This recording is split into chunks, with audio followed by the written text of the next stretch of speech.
Spirituality for me is a lifestyle. It's a boundaryless lifestyle for me.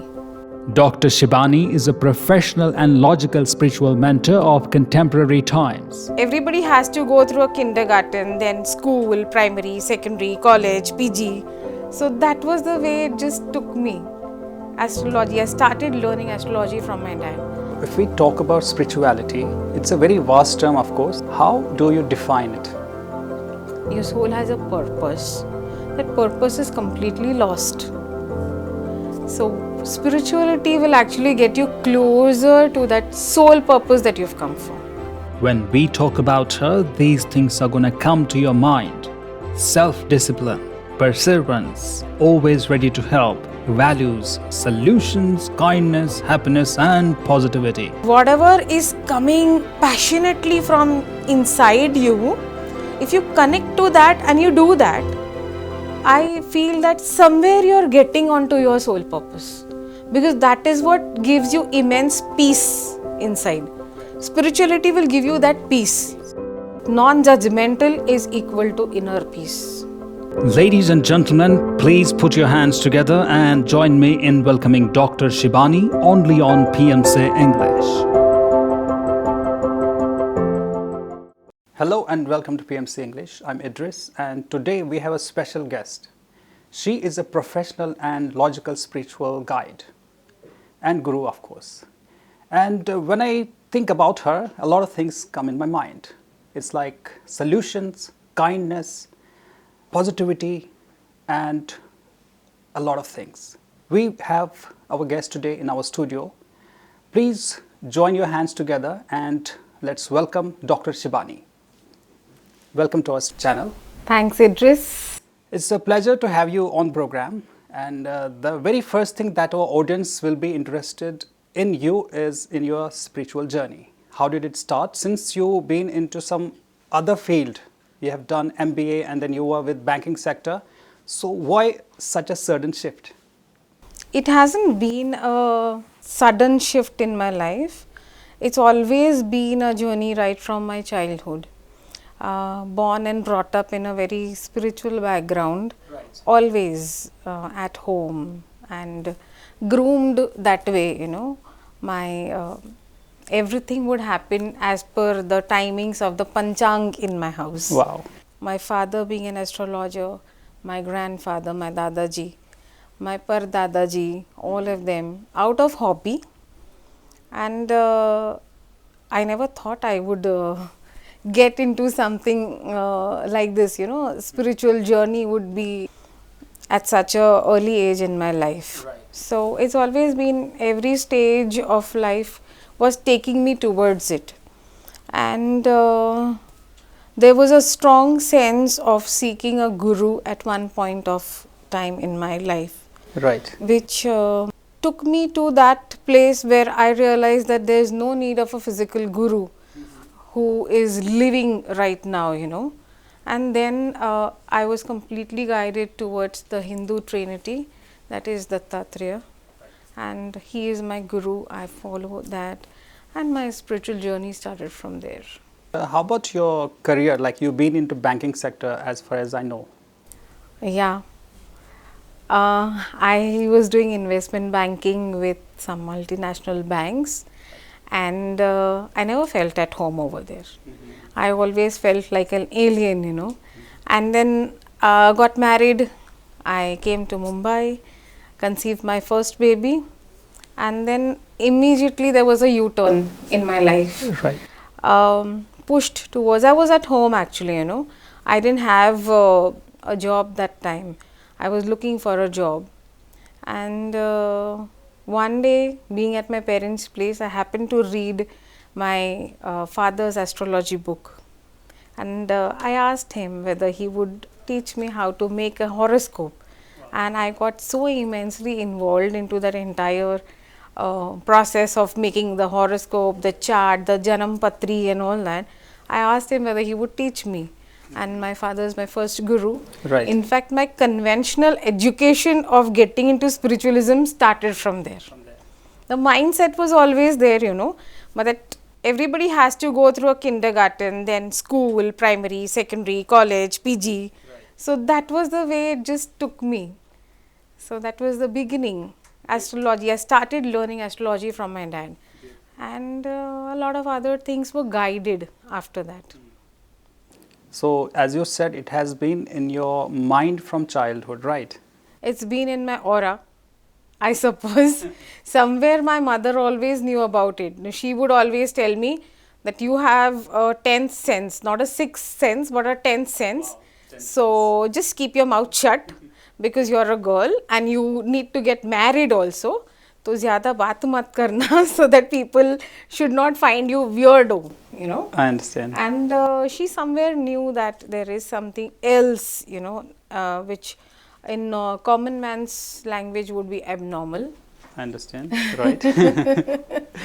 But then probably now I feel that it was a gift. I am born an empath. So it's very easy for me to get into somebody else's energies, Right. somebody else's aura or space, and feel what that person is feeling or that soul is feeling. So that's a gift probably, and my sole purpose. When was the first time you discovered these powers? I wouldn't say the first time as such, but there have been times when we have, you know, during this entire learning process, I'm still learning a lot of things. It's never an end, you know, when it comes to education, and especially when you're in occult science. I don't like to attach the word science to occult, you know, but that's what, in this space. In one of my meditations, I remember I was shown my age when I was 6-7 years old, how I lost my nanny, my granny. That was the time I actually was shown by the universe that yes, there is something else which I already knew. I already was seeing it since that age. And 6-7 is quite an age when you remember these things, you know, but I had forgotten about it. And to tell you a small incident, I would like to quote this incident in short. Yes, I was traveling with my Nana Nani to Belgaum, and that time we had this Fiat, and we had a driver, and we were traveling, and somewhere near Sholapur highway from Pune, there was a car in front of us, and there was a mongoose that was crossing the road, and the car knocked up the mongoose, and it fell into a field which was just there adjacent to the road. And my Nanaji, being a ardent animal lover, we stopped our car, we got out of the car, and we went to give water to this mongoose. We all were, I was just 6-7 years old. And we gave water to the mongoose, and the moment my Nani turned towards me, I could actually see her face, her arms and everything, all thorns all over, like a porcupine, you know. And that time I was wondering, why am I seeing her like this? I couldn't voice it to anybody because I myself was not understanding. And almost after that, for 6 months, I was always seeing her like that. And within 6 months, at the age of 47, she had a massive heart attack and she passed away. And वो तो तब का incidents था, and I had forgotten about it. It's like years back in 80s, you know. And in one of my meditations, this entire episode came up without me even thinking about it. And that was the time I was shown that, yeah, you are somewhere connected to energies and you can see it. So it's high time that you accept this fact and get into the awareness that, yeah, you can see, talk and listen and connect with energies. So that was one moment where a lot of things flipped for me. Got it. So it's from that age wherein you started experiencing it. Yeah, and I was not aware, but the universe got me into this awareness when probably was the right time for me to understand that. If we talk about spirituality, it's a very vast term, of course, and it's very beautiful. How do you define it? Very nice question. And spirituality for me is a lifestyle. It's a boundaryless lifestyle for me. You know, in we have this statement, no? Everybody says being human, being human, being human. सब बोलते हैं. But I feel that when you are being spiritual, you can be more human. Wow. So I feel you embrace spirituality for actually knowing how to live every moment of your life and actually knowing the purpose of your soul. Otherwise, you are just living like a stray dog. I'm sorry to use this term here, but that is what it is. You know, you just have no aim. You're just living because मुझे पैसा कमाना है. I want to have a good luxurious life. I want to have a car. I want to have a good wife, a family, girlfriend, money, gold. You're just living for materialistic world. Right. But for what your soul has come, your soul has a purpose. That purpose is completely lost. So spirituality will actually get you closer to that soul purpose that you've come for. Right. So if you can't come and fulfill that, then there's no purpose, you know, you're just living. उसमें मज़ा नहीं है. How do we develop it? I mean, I see a lot of people who are aimless, as you said. They have no idea what is spirituality actually, and they don't know how to live. That's what I can say. How do we, try to develop it and bring into practice the spirituality? Yeah, actually this is what is much needed.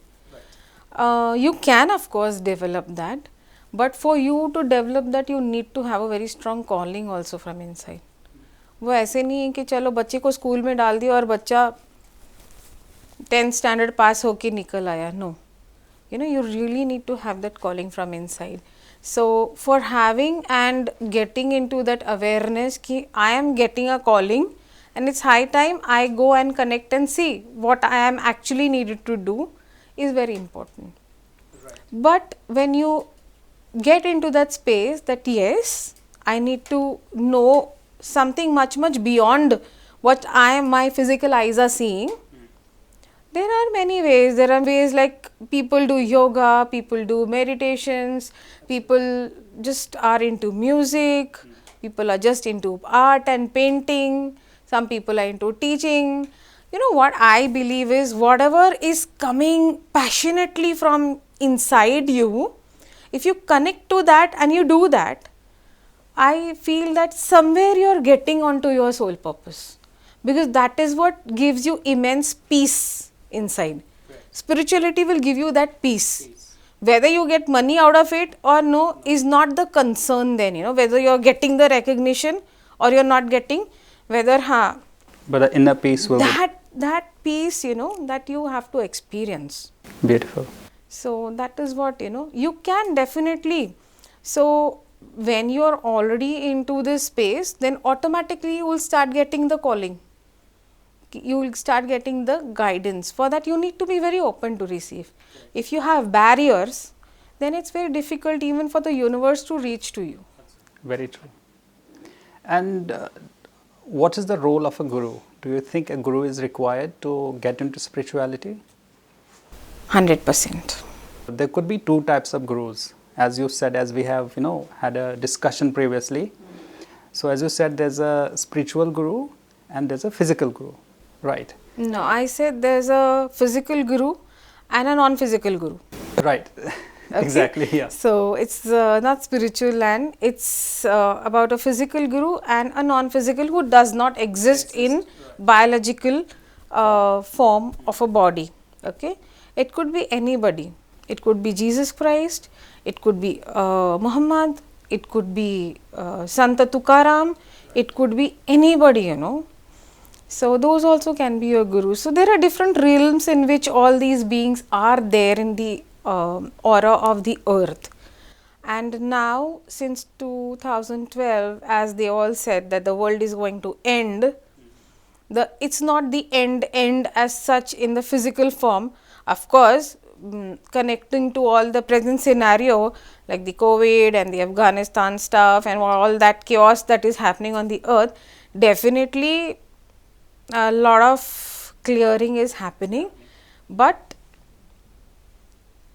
what I feel is, you know, that these all beings are there in the aura of the earth, And now they are coming more and more, because it's not the physical end, it's the transition period that the Kali Yuga is going to end, has ended, and we are going towards the golden age. So this is a transition period, and I think the journey has become very fast now. That's why ek ke piche ek, back to back things are happening.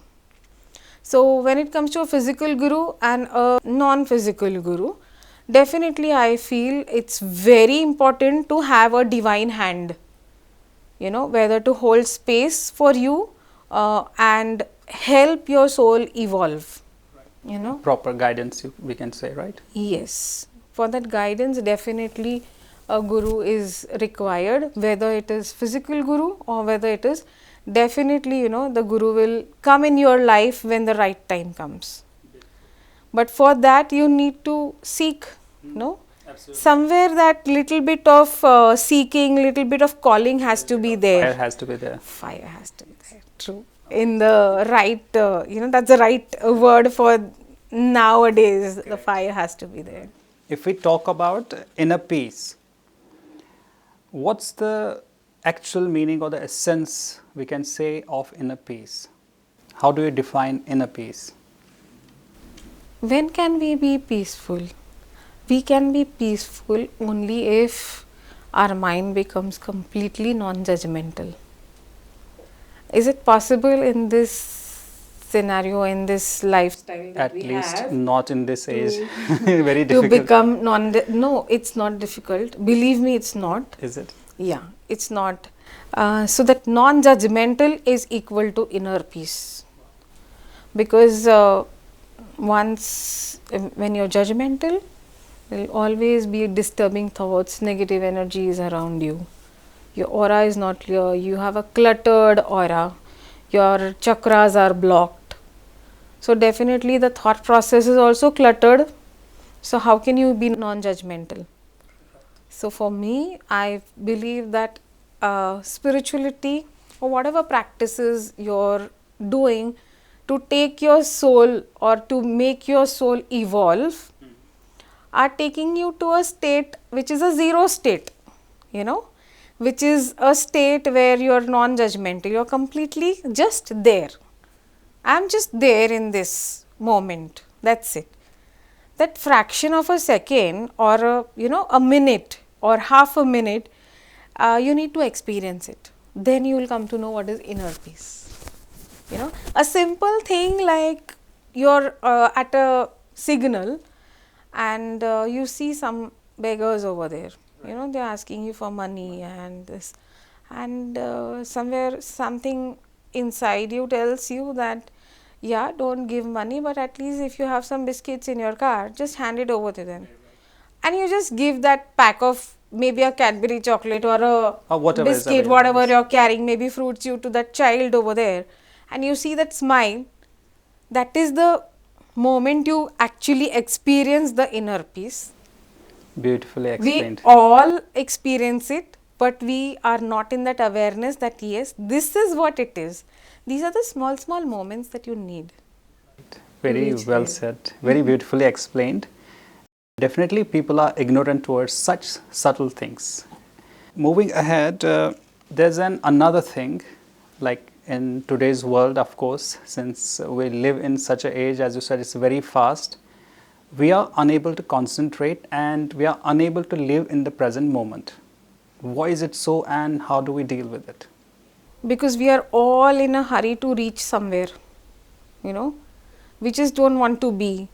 We just want like, okay, 5 साल के बाद क्या होगा? Mutual fund investments करते हैं, you know, ये करते हैं, वो करते हैं.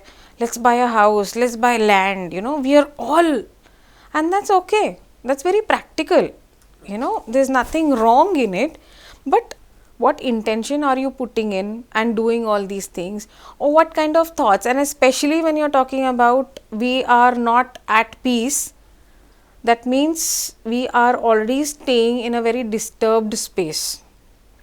रात को नींद नहीं आती है बराबर से. Morning when you get up, you're already fatigued. You don't feel like getting out of your bed.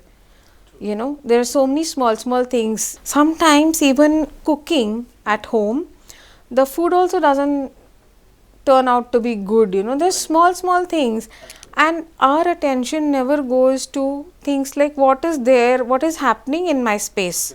Are there any other energies? Is there a negative energies? How is my thought process? Is my aura sealed? How is the aura of my house or the place where I'm working? All these things we never think about. And then we get into this vicious circle of things never happening, and we are always disturbed in life. So I would like to actually tell, the especially the working class, that you definitely need to sit down, get your space nicely organized and cleared as of energy is concerned. I'm not talking about the physical clutter. I'm talking about the spiritual clutter that we carry along. Simple things like even the mailbox of ours is full. It's all cluttered. There's so much clutter we are carrying. That clutter needs to be cleaned. Simple thing like so many things going on in our mind, it's not organized. You need to organize that. Your WhatsApp, your inboxes of your mobile phones, everything is cluttered. So how do you expect the universe also to pour in energy?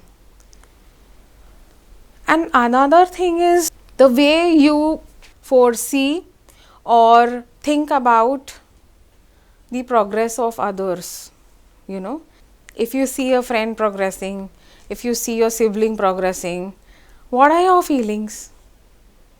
Are you happy for them? Or you are just showing, making a face, putting up a face and saying, हाँ अरे वाह वाह वाह वाह, so good. But अंदर से चल रहा है कि हाँ यार मेरे से आगे चल रहा है, बहुत पैसा कमा रहा है ये तो. That is clutter which is there inside, Lovely. I'm just, in some other world after listening to this explanation. Really very, detailed analysis you have done. And the way you connected it with the gadgets, with the current scenario. So, beautiful connection made between spirituality and the current scenario, the science today we have.